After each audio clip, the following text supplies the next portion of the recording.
Sir आए हुए हैं। यहाँ पर आप देखेंगे सत्यम सर भी, अजय सर भी, बहुत सारे। मैं चाहूंगा कि सत्यम सर क्या कहना चाहेंगे, जो आप सभी जानते हैं कि चेहरा रेलवे के लिए जाना जाता है मेरे भाई। तो सर क्या कहना चाहेंगे आप जरा बच्चों के लिए? बिल्कुल, बच्चों, जैसा कि आप सभी को पता है कि 31 जुलाई को सभी अध्यापकों ने ये प्लान बनाया था कि वो दिल्ली में डीओपीटी ऑफिस में मिलने की कोशिश करेंगे और सिर्फ एसएससी, रेलवे और बाकी किसी एक सिंगल एग्जाम को लेकर बात नहीं करनी थी। सभी एग्जाम को लेकर बात करेंगे कि सेंटर्स पे जो समस्याएं आपको देखने को मिल रही हैं, लगातार जो है वो धांधली की भी खबरें आपको देखने को मिल रही है, वो चाहे एसएससी हो, चाहे रेलवे हो, टीचिंग की परीक्षाएं ही नहीं आ रही है, इन सभी को लेकर बात करनी थी।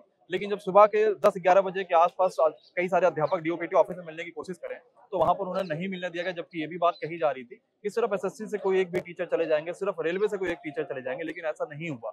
और वहां पर आपने वीडियोज भी देखा कि लाठीचार्ज किया गया और सभी अध्यापकों को जबरदस्ती बंद करके किसी एक बस में ले जाके अलग अलग जगहों पर यहाँ से 25 किलोमीटर 50 किलोमीटर दूर ले जाके छोड़ा जा रहा है।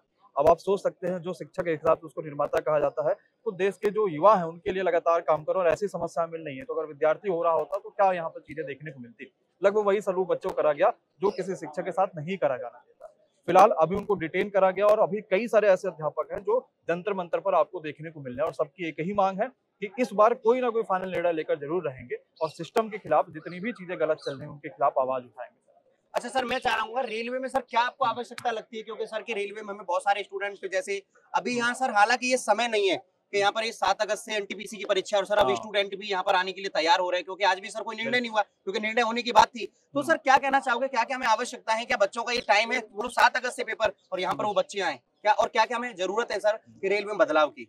रेलवे की लिस्ट तो बहुत बड़ी है और 2024 से जहां रेलवे ने कहा कि हम पहली बार कैलेंडर अपना फॉलो करेंगे, पहली भर्ती आई जनवरी में 19 जनवरी को और वो थी भर्ती एएलपी की। सर आज 17 महीने हो चुके हैं और अभी तक भर्ती में एएलपी का जो साइको परीक्षा वो पूरी तरीके से सही नहीं हो पाया।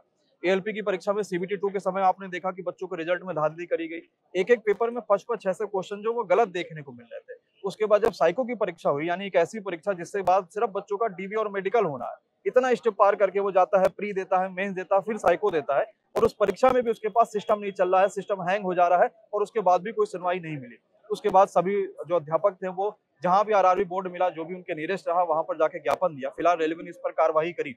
इसी चीज में आप जेई का पेपर सर देखिए, जेई के पेपर में सीबीटी 2 का ऐसा पेपर था कि 2 शिफ्टों में 45 क्वेश्चन सेम आ गए। अब सोचो, संस्था को काम दिएगा कि आप पेपर बनाओ बच्चों का, आप पेपर बच्चों का सही तरीके से कराओ और पहला शिफ्ट में जो 45 क्वेश्चन है वही दूसरे वाले में रिपीट हो गया। और ये कब पता चलता है रेलवे को? 4 दिन बाद नोटिस आता है 29 अप्रैल को कि हमने गलती से दोनों शिफ्ट का पेपर सेम दे दिया, अब सीबीटी 2 का जो सेकंड शिफ्ट है वो कैंसिल करा जा रहा है। ये हालत चल रहे हैं देश के कि आरआरबी हो, चाहे एसएससी हो, चाहे बाकी अन्य परीक्षा हो, सभी में इतने बड़े लेवल पे धांधली चल और धीरे धीरे ये बढ़ती ही जा रही, जहां की ये कम होना चाहिए था। ऐसे बहुत सारी चीजें जिसके खिलाफ यहाँ पर सभी अध्यापक इकट्ठा हुए हैं और मजबूती के साथ यहाँ पर आवाज उठा रहे हैं। सर मैं एक चीज कहना चाहूंगा, जैसे एमपी सीबीटी 2 का रिवाइज रिजल्ट को क्या कहोगे, जबकि इग्नोर क्वेश्चन कर दिए गए, जबकि बच्चे पहले आंसर की दी तो कुछ क्वेश्चन सही थे, बाद में गलत थे। साइको में कितनी सारी समस्याएं हुई सीबीएटी में, आप रिवाइज रिजल्ट को लेकर और साइको के लिए क्या कहना चाहोगे? सीबीटी 2 का तो रिवाइज रिजल्ट को लेकर इतनी आवाजें भी उठी और सभी बच्चा लगभग कहीं ना कहीं ज्ञापन भी दिया, पूरा एक लिस्ट बनाकर हम लोगों ने दे दिया था, लेकिन फिर भी रेलवे की आप ढीठपन देखिए कि कुछ भी उस पर कार्रवाई नहीं हुआ।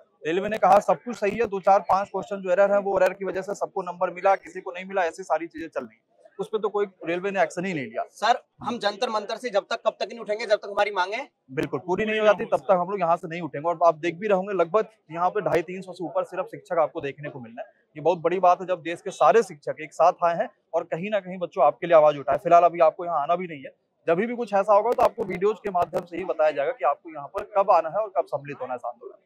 तो हमारे साथ सर अजय सर भी है, तो क्या कहना चाहोगे सर?